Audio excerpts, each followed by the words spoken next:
about this if you have any input or just climate headlines in general. Yeah, guys, I think that's so great. And sometimes it's one of those things where it's like, I want to do something great, but maybe I don't have enough time. This is like the easiest of easy. You can fit it in. How much better do you feel after you do something So nice good, for someone? Yeah. Always feels so good. Well, today's climate headlines might not feel quite as great. Let's talk about it. Noah's Right. Never cool. have to do that. You know what this makes me think of? In some of the new vehicles, like, you know, we rent vehicles when we're traveling for work and stuff. Some of the new vehicles have that, you just lay your phone down and it charges. Oh, yeah. That trips me out Right. still. Like, no way. Right. That's what it reminds me of. Yeah, it's it kind does. of like you don't have to have it plugged into anything or anything. You're just charging as you go. And the future. So convenient. Yep. Love Thank it. you, Felicia, Felicia. thanks, guys. Well, it's getting... That's right. Exactly. Hold your breath maybe too, you know, while you're out there and That'll there's work. mosquitoes, right? If they don't smell your CO2. Then you're going to faint and they're going to feast on you while you lay there. Okay, let's talk about where some people might be outside today. Maybe you're headed to Augusta for the Masters. The weather, I would say, can we say it's better today? It's sunny and in the 70s, but it's still going to be very windy. We're talking about winds maybe gusting upwards of 30 miles an hour. And as we know, that is not great for golfing. Looking ahead to Saturday and Sunday, it is going to be a hot one Sunday. Temperatures in the mid 80s, so you want to make sure you've got that sunblock on. Now, of course, we're looking ahead through the weekend and to Monday for the Boston Marathon. The weather's terrible in the Northeast right now, guys. Have a look at whether it's going to be better by Monday. Hope so. Felicia, thanks for the update. All right, Yeah, guys, we're taking a look at Boston today versus what Boston's going to look like. Of course, Monday is the big day. Yay. A lot of people have been training for months for the Boston Marathon. So the good news is maybe we'll get this weather out of the way and it'll look a lot better by Monday. You see what we're dealing with here. This is that type of weather that you're like, oh, man, what do you even do with this? At least it's in the 50s and 60s. But when you have the winds gusting at 35, 40 miles an hour, we've had rain on and off as well. That is really one of those days that you've got to take the poncho. The umbrella's not even going to help you because the wind is blowing. But look at the forecast for the Boston Marathon on Monday. Light winds, a mix of sun and clouds, temperatures in the 50s and 60s. So definitely looking much more pleasant than this. Just look at this. This system is cranking. I think one of the big things with this system is that wind, of course. You can see some of those tightly packed isobars. We had a ground stop at LaGuardia earlier this morning. We've got rain and storms moving through. Right now, Boston, you're getting a break from the rain, but that wind, 47-mile-per-hour wind gusts, and we've got a while to go before this calms down.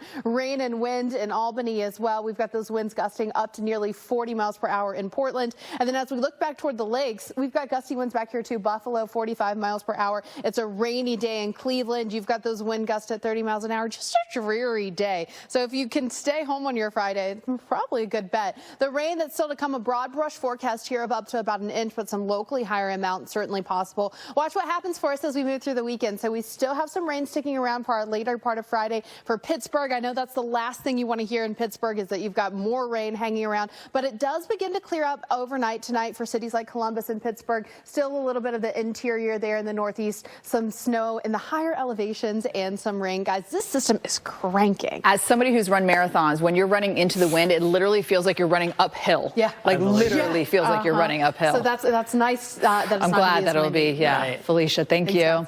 Well, electricity is a real game changer. Next song. Jordan's been making good decisions. Wait, it's going to tell that one? No, I'll we can forego move weather for you. on. No, I mean, we've all been there, right? Yeah. In a grocery you had to cart. get it out of your... No, just well, I mean... stories in general. Maybe not a grocery cart, but we've all been younger, right? Or maybe not even young at heart, right? Let's talk about what we're looking at here. Look at the swirl that we've got hanging out over the Pacific. This is bringing us some of our messy weather across the west. Still looks pretty good right now, actually, but it's going to bring us our messy weather. We're going to see that rain pick up just a bit more and that chance for storms today across portions of Idaho, the Pacific Northwest, getting in on that tomorrow. Maybe some hail, maybe some gusty winds as well. Quick look at the forecast on that rain and those storms moving through as we head into the overnight hours. And then, guys, of course, this is going to be impacting the rest of California as well. It's going to be a wet, soggy kind of Friday into your Saturday. Yeah, and then severe weather in the middle of the country yeah, next we're week, watching Felicia. the system move east. Thank you. Thanks, guys.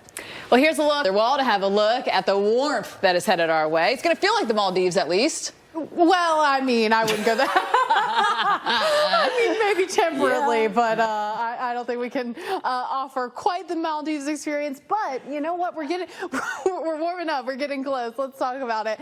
Temperatures today are above average, especially across the central U.S. You can see there 74 in Wichita. But guys, if you think this is warm, just wait, because it's going to keep warming up. We're talking about temperatures soaring into the mid-80s across portions of the central U.S. Those above average temperatures stretching over into the Great Lakes region. This is, 20, 25 degrees above average. Some places we're approaching records, so it is nice and warm and muggy out there for you. So here's the setup. We've got that big ridge, but of course, we were talking about that system that we're watching swinging in off the west coast. This is going to be our big weather maker heading into early next week, bringing us that possibility for some of that severe weather. Tomorrow, 20, 30 degrees above average in terms of your temperatures, and then Sunday, that heat is expanding and continuing. Much of the country is above average. Millions of us are looking at above average temperatures throughout the weekend. So if you've been waiting to get outside, this is your perfect time to do it. But I do want to give you this warning. With all of that warmth and the dry air that we have in place across the portions of Texas, stretching up into the Four Corners region,